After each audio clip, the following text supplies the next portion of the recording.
नमस्कार दोस्तों, आज 14 अप्रैल 2026 है। तो देश दुनिया की तमाम बड़ी खबरों पर एक नज़र डालते हैं। और चैनल पर पहली बार देख रहे हैं तो चैनल को सब्सक्राइब कर लीजिए और बेल आइकन प्रेस कर लीजिएगा कि खबर हमेशा मिलता रहे।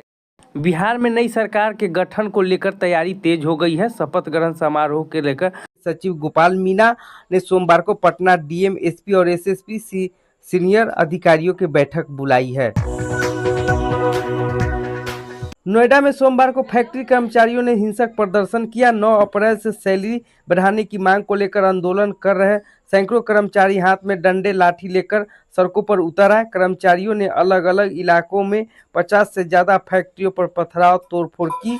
150 से ज्यादा गाड़ियों की तोड़फोड़ और 50 गाड़ियों की आग लगा दी। पुलिस की गाड़ियां भी पलट दी।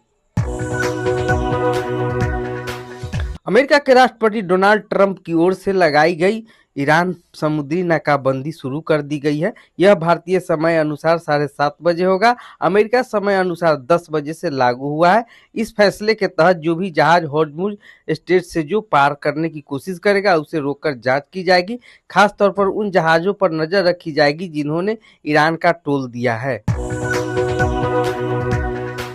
सहरसा में रविवार को 8 साल के बच्चे की गला रेतकर हत्या कर दी गई है। वारदात सिमरी बख्तियारपुर थाना क्षेत्र के सिटानाबाद में हुई है। आरोपी ने बच्चे की 12 साल की बहन को भी घायल किया है।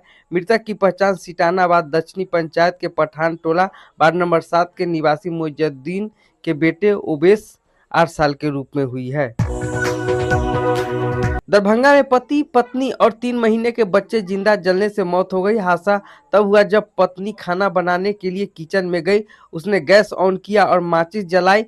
माचिस जलते ही किचन में जोरदार ब्लास्ट हुआ और महिला की गोद में बच्चा भी था। महाराष्ट्र के ठाणे में सोमवार को सड़क हादसे में 11 लोग की मौत हो गई है। 2 गंभीर रूप से घायल है। पुलिस के मुताबिक हादसा 11:45 पर हुई। मुरबडा गोबली गांव स्थित रहता ब्रिज पर हुआ है। कल्याण से मुरबडा जा रही वैन के सामने आ रहे सीमेंट मिक्सर ट्रक की टक्कर हो गई। प्रधानमंत्री नरेंद्र मोदी ने सोमवार को महिला आरक्षण बिल पर कहा कि हमारे देश के सांसद एक नया इतिहास रचने के करीब है। विधानसभाओं से लेकर सांसद तक दशकों से प्रतीक्षा की अंत का समय आ गया है। इसलिए सरकार ने 16 से 18 अप्रैल तक संसद में स्पेशल सेशन लाई है। कांग्रेस संसदीय दल के प्रमुख सोनिया गांधी ने सोमवार को महिला आरक्षण को लेकर सरकार की मंशा पर सवाल उठाते हुए कहा कि पीएम विपक्षी दल उन बिलों का समर्थन करने की अपील कर रहे हैं जिन्होंने सरकार सांसद और विशेष सत्र को जबरदस्ती पास कराना चाहती है।